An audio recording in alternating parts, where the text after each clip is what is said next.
Well, today is going to be another windy video because I just can't find a gap in the wind. I started this project a couple of days ago because of the wind and I haven't filmed it. I am adding a battery in here. We already have a rooftop tent on my No5 half-ton military trailer.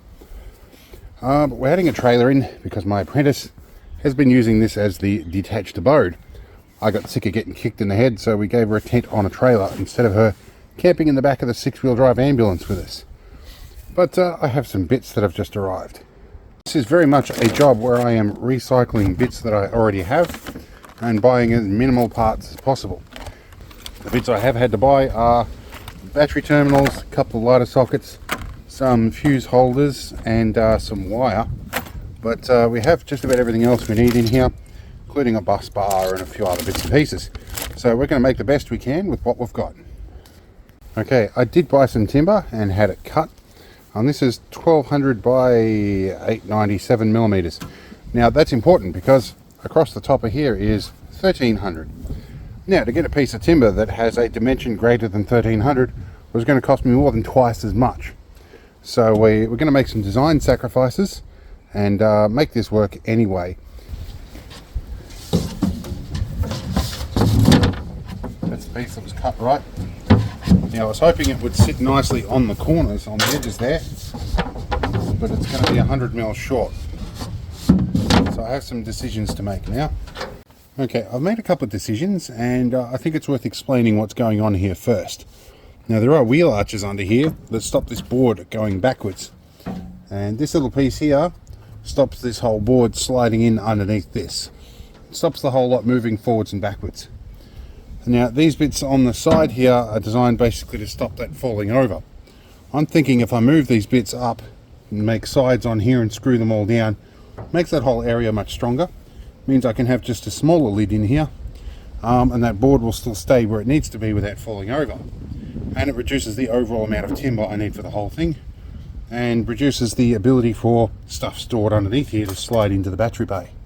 A few moments later. Alright. The sides are moved up, a nice little storage space here, and we'll be able to make a nice little lid over the top of this. We won't have to worry too much about the back, but yes, we can now secure these sides in with some additional shelf brackets.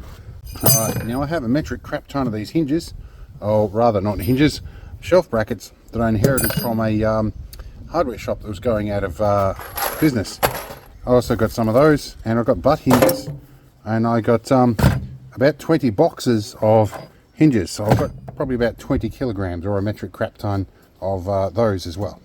Okay, we're in quite substantially more strongly. This is a little off square though. I may have to move that across. That's only 2 screws though. That's not so much of a problem. This one looks a lot squarer. I'm going to measure the corners because it will make a difference when I cut that top piece of timber. Okay, things are a bit squarer. Now there's about a 5mm difference between the spacing from here to the spacing between here. That's within tolerance enough for me. That'll work. So now we need to make a little hinging lid that goes over the top of all this. Gotta say, battery technology's come an amazing way. Even these cheap Ryobi things do an amazing job. So we've got our measurements roughly in the middle, but that should work. A couple of butt hinges and we'll be doing good. Butt hinges installed.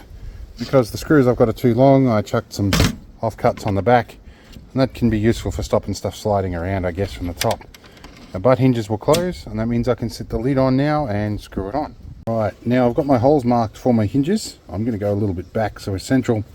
Because we're going in on the end grain, I'm going to try and drill these ones in with a 3mm drill bit. And just get them started a little bit, and you'll see why I only did 1 screw here, because I knew I was going to be drilling in somewhere near here. So let's keep going. Okay, we have a hinging lid. It's a little bit misaligned and on this side as well. We may be able to fix that, but we may also not care. It could be that these are also not quite straight either, which is very likely. This works in that it stops things from sitting on the battery terminals, which is the primary purpose for this. Also gives us a little bit of space over here to mount some of our stuff, like an isolation switch or whatnot, through the top of the box. Alright, so first thing we can do is open up our battery terminals and find the loose nut that's rolling around. And these feel strangely warm. I guess they've been in the sun. So these have a nut and bolt either side. One of these is the negative, one of these is a positive. That feels like the positive, which is bigger. That one feels like the negative, which is smaller. Now, I could have gone a jumbo primary fuse on this, but we're not going to be pulling hundreds of amps. So I've got a fuse holder that is good for a standard blade fuse. That's good for about 30 amps. Which if we're pulling 30 amps on this, something crazy is going on. So we want the fuse to blow. So I'm going to put a terminal on that, and we'll hook that up, and then we'll start hooking everything else up. Alright, at this point I need to point out a couple of things. Firstly, this battery is free, which is why we're not using a deep cycle in here. We're just using a standard marine battery. It's because we got given it. So we're working with it. I do have, over in the messy side of the house, over there, a proper 135 amp hour deep cycle battery. That's my trolling battery for my 8-wheel drive amphibious vehicle. This was free and doesn't need to put up with too much demand. Up till now we've been running this whole show on a 7 amp hour. Now when it comes to wiring these, keep in mind that the distance to the fuse side of this is shorter than the gap between the battery terminals. That's there for a very good reason. There's also a little hole here for venting. I have a roll of vinyl tube. I'll be running a piece of that out through the vent hole out here so that we don't have a build up of hydrogen under the cover of the trailer. Okay, we've been inside, we've made up some more leads. Got our negative one to the bus bar here. Probably miles too long, but it happens, I guess. There's our negative rail worked out, and we've got our little fuse box is going to go in there for the positives. We've got a bit of mucking around to do and crimping some terminals, but we're getting there.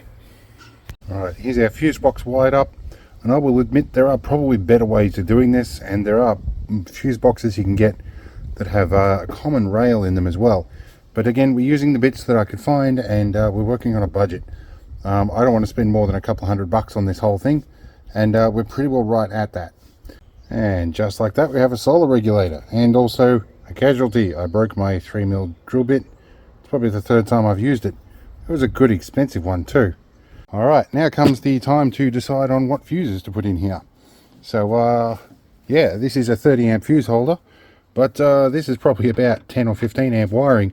I might put a 20 in there because that should hold out, and if I'm pulling 20 amps on this, something's very wrong, and these will obviously have smaller fuses. Alright, so the solar panel coming in is only a 20 watt, and it's an old one that I'm recycling. We may put a bigger one in at a later point. So it's looking like about 1.5 amp is about as much as that will push in an ideal situation. Now I think the solar controller is designed for 5 amps, so we're going to put a 5 amp in there. And the way fuse ratings go is it should be able to handle 5 amps continuously. So let's stick this in, and we have 12.3 volts come up. That's cool. Now we need to find a connector to hook our solar panel up. Now I've cleaned the solar panel out, I've sat it out there. My late brother had an affinity for XLR plugs, and this is one of his. Sadly, I'm going to have to cut this off. I can't find a female anywhere, and I don't have any sockets or anything like that. If you're worried about my brother's situation, he went out Inquisitor style, and there is a documentary on it called Be a Man, and if you search my channel for that, you'll find it. Anyway, let's continue on. Okay, temporary arrangement. I've hardwired the solar panel in just to make sure that things work. The sun might come out in a minute. We'll see if we get some charge. Let's zoom in on here. We have increased in voltage slightly, which means we're charging, and it's sitting on the roof with all the tools up here at full zoom. So it's hiding over the back there, and we have a little bit of afternoon sun. Should be good. Okay, and like that we have an Anderson plug that can disconnect like this for the solar, and we'll get some saddles, we'll peg all that down, but it's looking good. Now we have a fuse in, got a 15 amp fuse in the lighter sockets here. We're going to plug into one of these guys, and we have light. I think you can't quite see it, but we have light. I do have some switches I was going to wire to this, but we'll figure it all out. It's school holidays, so we've got kids in the background, but that happens. That's fine. Okay, so we've got somewhere, and we even got our motion sensing light up under here, the motion sensor. Took a month of Sundays and an extra pair of hands here to get this up through the pole, and ended up drilling holes where we didn't want to, but that happens.